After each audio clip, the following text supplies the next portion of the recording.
მოგესალმებით პირველ რიგში სამოქალაქო ჩართულობის ცენტრის იურისტი ნათია გურული და სამოქალაქო ჩართულობის ცენტრის აღმასრულებელი დირექტორი ლაშა გიორგაძე. ჩვენი დღევანდელი შეხვედრის თემა 2010 წელს მომხდარი ავტოსაგზაო შემთხვევა, რომელიც საფუძვლად დაედო ქალბატონი მარიამ გოგვაძის ნოტარიუსის თანამდებობიდან იძულებით გათავისუფლებას. საქმე იმაში გახლავთ, რომ 2014 წლის 25 იანვარს ქალბატონმა მარიამ გოგვაძემ სამართლებრივი დახმარების აღმოჩენის მიზნით მოგვართა სამოქალაქო ჩართულობის ცენტრს.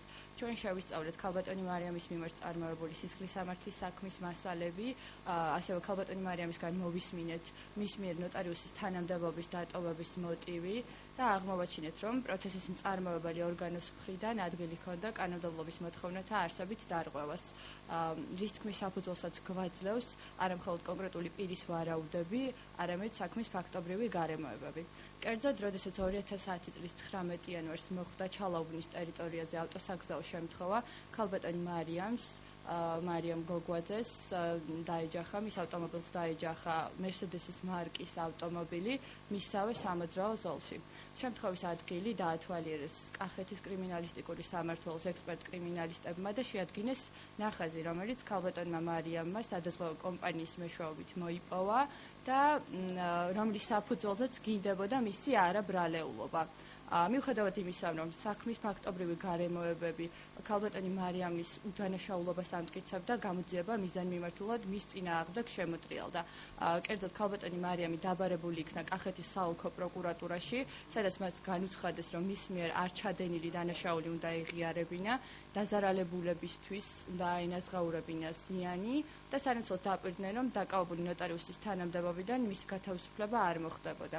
რა თქმა უნდა, ამ შემოთავაზებას ქალბატონი მარიამი არ დათანხმდა, ვინაიდან მას უკვე გააჩნდა ნახაზი მტკიცებულების სახით, რომელიც მის უდანაშაულობაზე მეტყველებდა.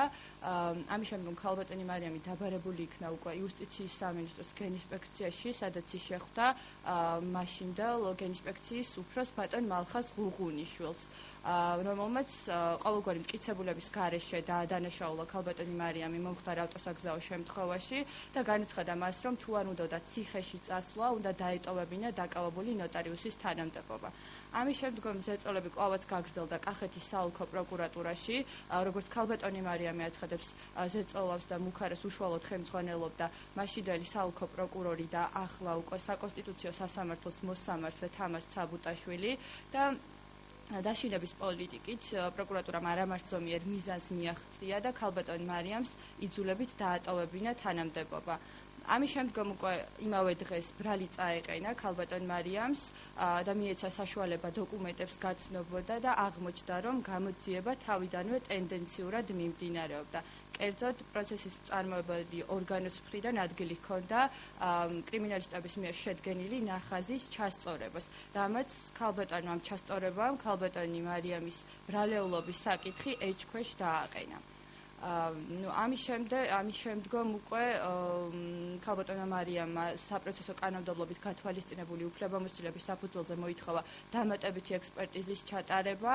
აქ უკვე ჩაერთვნენ შინაგან საქმეთა მთავარი სამმართველოს ექსპერტები და ასევე ლევან სამხარაულის ექსპერტიზის ბიუროს ექსპერტები და მათ შეადგინეს დასკვნა, რომლის თანახმადაც საბოლოოდ გამოიკვეთა, რომ ქალბატონი მარიამი მოქმედებდა არაბრალეულად ავტოსაგზაო შემთხვევაში. პროკურატურა იძულებული გახდა უკვე სისხლის სამართლებრივი დევნა შეეწყვიტა მის მიმართ, თუმცა დღესდღეობით მის მიერ იძულებით თანამდებობის დატოვების შემთხვევა შეუსწავლელი და გამოუძიებელია.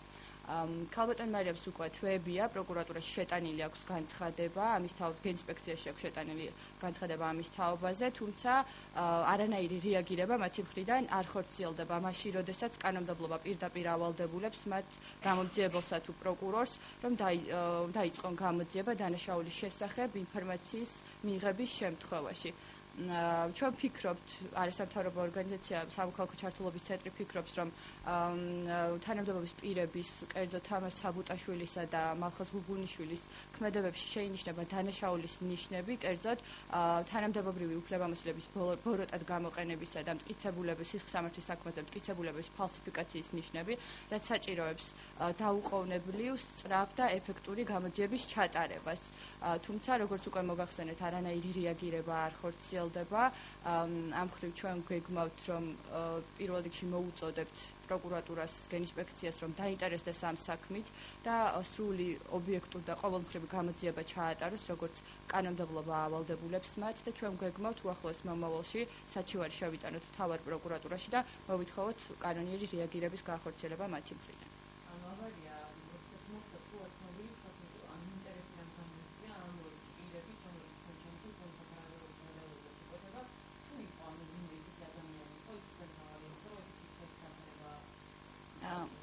ან თუ სწორად მივხვდით თქვენი კითხვის ფორმულირებას, გაინტერესებთ მოტივი ქალბატონ მარიამის მიმართ რატო განახორციელეს ეწოლა. გიპასუხებთ ამ საკითხზე, მოტივი შეიძლება იყოს რამდენიმე სახის. ეს შეიძლება იყოს პოლიტიკური მოტივი, ვინაიდან ქალბატონი მარიამის მეუღლე მაშინ იმდროინდელი ხელისუფლების აქტიური ოპოზიციონერი იყო. გარდა ამისა, ჩვენს ხელთ არსებული ინფორმაციით დაზარალებულად წოდებული ვალერი კოტიაშვილი, რომელიც მერსედესის მარკის ავტომობილს მართავდა, ანუ ახლო ურთიერთობაშია თამაზ ცაბუტაშვილთან, მაშინდელ საოლქო პროკურორთან, რომელიც უშუალოდ ხელმძღვანელობდა ზეწოლებს. ეს ფაქტი, ზუსტი მოტივი, რა თქმა უნდა, გამოძიების დასადგენია და ჩვენ ზუსტად ამას მოვითხოვთ მათგან. არა, რა თქმა უნდა, ავარია ინსცენირებული ვერ იქნებოდა უბრალოდ ამას. ავარია მოხდა, ეს ფაქტი ავარიას ძალით ვერავინ ვერ მოახდეს, მაგრამ ავარიის არაინსცენირებულობა არნიშნავს იმას, რომ შემდგომ განვითარებული მოვლენებიც არაინსცენირებული იყო და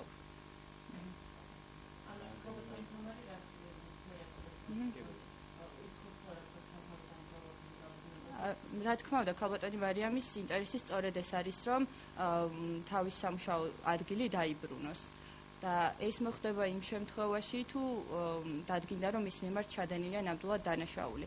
და საქმის ფაქტობრივი გარემოებები სწორედ ამაზე მეტყველებს, მაგრამ ზუსტად კონკრეტულად მე რა თქმა უნდა თავ შევიკავებ ამაზე საუბრისგან, რადგან ეს არის გამოძიების პრეროგატივა და მათ უნდა დააყენონ დღის წესრიგში ეს საკითხი, გამოიძიონ სრულყოფილად და დაადგინონ თანამდებობის პირების ქმედებებში არის თუ არა დანაშაულის ნიშნები და ჩადენილია თუ არა დანაშაული. და თუ კი ჩადენილია, რა თქმა უნდა შესაბამის პასუხისგებაში მისცენ ის პირები, ვიზეც საუბარი ქონდა ჩვენ.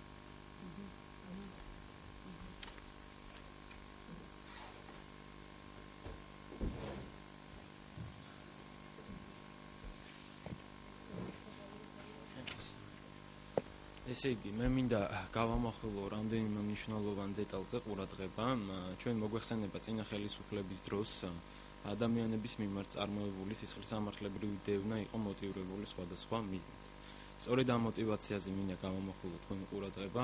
ჩვენ ვფიქრობ და მიგვაჩნია სწორედ რომ ვიფიქროთ, მოტივი შეიძლება და ყოფილიყო პირველ რიგში მისი თანამდებობა, მეორე მოტივი, როგორც ჩემმა კოლეგამ აღნიშნა, შეიძლება და ყოფილიყო მისი ქმრის დამოკიდებულება მაშინდელი ხელისუფლების მიმართ და მესამე მოტივად შეგვიძლია განვიხილოთ ასევე მისი ფინანსური მდგომარეობა.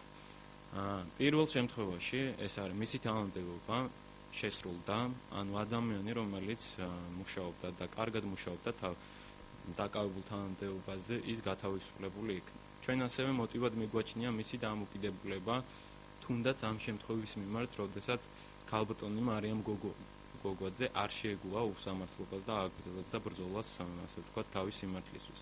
სწორედ ასეთი დამოკიდებულების ადამიანებს ებრძოდა წინა ხელისუფლება და ესეც შეიძლება განვიხილოთ როგორც მოტივად. ასევე მისი ფინანსური მდგომარეობაზე, როგორც საუბრობ, ქალბატონ მარიამ გოგოაძე შესაძლებელი პიროვნებაა, როგორც აღნიშნეთ, ჩემმა კოლეგამ როგორც აღნიშნა, დაზარალებული, ეგრეთ წოდებული, ითხოვდა მისგან კომპენსაციას იმ ავარიის შედეგად და ქალბატონი მარიამ გოგოაძე როგორც საბოლოოდ გაირკვა და იმ დროს მოხდა ეს გარკვევა, რომ ქალბატონი მარიამ გოგოაძე საბოლოოდ უდანაშაულოდ რა სასამართლომდეც კი ვერ მივიდა საქმე, იმიტომ რომ ეს საქმე იმდენად, ასე ვთქვათ, ინსცენირებული იყო, რომ ეს საქმე სასამართლოში ვერ მივიდოდა. ეს საკითხი აუცილებლად გამოსაძიებელია, ვინ იყვნენ დაკავებული. საკითხი დგას ესე, მოხდა დანაშაული, ავტოსაგზაო შემთხვევის დროს დაზარალდნენ ადამიანები, მიადგათ ჯანმრთელობის დაზიანება. საპროცესო სისხლისამართლის კოდექსი ითვალისწინებს ამგვარ ქმედებაზე სისხლისამართლის დევნის წარმოებას. თუ კი მარიამ გოგოაძე არ არის დამნაშავე, მაშინ ვინ არის დამნაშავე? ჩვენ აუცილებლად უნდა გამოვიძიოთ ეს საკითხი და პროკურატურას აუცილებლად მიმართავთ იმ შემთხვევაში, თუ კი ამას რეაგირება არ მოხდება. ქალბატონი მარიამ გოგვაძე ამ დღეებში აპირებს, რომ თვითონაც გააკეთოს განცხადება ამ საქმესთან დაკავშირებით. ეს არის ჩემი მოკლე კომენტარი ამ საქმესთან დაკავშირებით და ვცდილობ ქალბატონი მარიამ გოგვაძე და მისი ადვოკატი უფრო დაწვრილებით შემოგთავაზებთ. გოგვაძე.